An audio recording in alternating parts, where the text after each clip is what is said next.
இன்றைக்கி நம்ம பார்க்க போகிறது காஷ்மீரா படத்தோட ரிவ்யூ.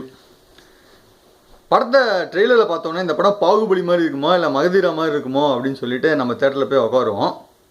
பார்த்தீங்கன்னா இதற்கதனை ஆசைப்பட்டாய் பாலகுமாரோட செகண்ட் வெர்ஷன். இன்னும் சொல்ல போனால் அதை விட இந்த படத்தில் காமெடி கொஞ்சம் அதிகமாக ஒர்க் அவுட் ஆகிருக்கு அப்படின்னு சொல்லலாம்.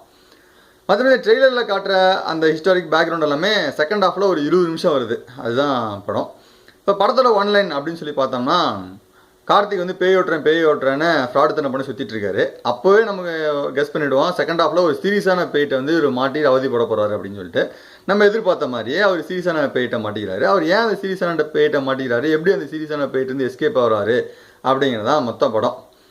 சரி, இப்போ அந்த படத்தில் ஸ்ரீதேவிக்கு அதிக ஸ்கோப்பா இல்லை நயன்தாராக்கு அதிக ஸ்கோப்பா அப்படின்னு சொல்லி ரெண்டு அனலைஸ் பண்ணி பார்த்தோம்னா, ரெண்டு பேர்த்தோட விவேக் அதிக ஸ்கோப்புன்னு சொல்லலாம். ஏன்னா படம் வந்து நம்ம சொன்ன மாதிரி காமெடி படம்னால விவேக்கோட பஞ்ச்லாம் நல்லா ஒர்க் அவுட் ஆகிருக்கு. அப்புறம் சரி சாங்ஸ்லாம் வரலாம் அப்படின்னு சொல்லி பார்த்தோம்னா, சாங்ஸ் எதுவுமே நம்ம மனசில் நிற்கவே இல்லை.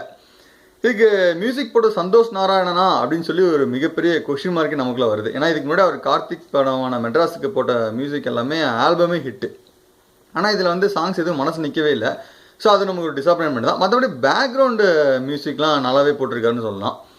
அப்புறம் வந்து அந்த ஹிஸ்டரிக்கில் வந்து பார்த்திங்கன்னா, கார்த்திக் வந்து மிகப்பெரிய வீரன் அப்படின்னு காட்டுறதுக்காக அந்த ஒரு 500 பேர்த்த அடித்து அந்த 500 பேர்த்த கீழே படுக்க போட்டு அது மேலே ஏறி நிற்கிறாரு.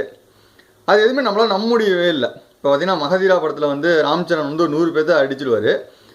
அது நம்ம நம்ப முடியும் இல்லைனா கூட அந்த எடுத்த விதம், அந்த எடுத்த சூழ்நிலை எல்லாமே நம்ம ஓரளவுக்கு ஏற்றுக்கொள்ள மாதிரி இருக்கும். ஆனால் இதில் வந்து அப்படி எதுவுமே இல்லவே இல்லை. சரி, தமிழ் சினிமாவில் லாஜிக் பார்க்கக்கூடாது அப்படிங்கிறது தான் பாரம்பரியமாக நம்ம ஃபாலோ பண்ணுற ஃபார்முலா இல்லையா? ஸோ அதை விட்டுறலாம் அப்படியே.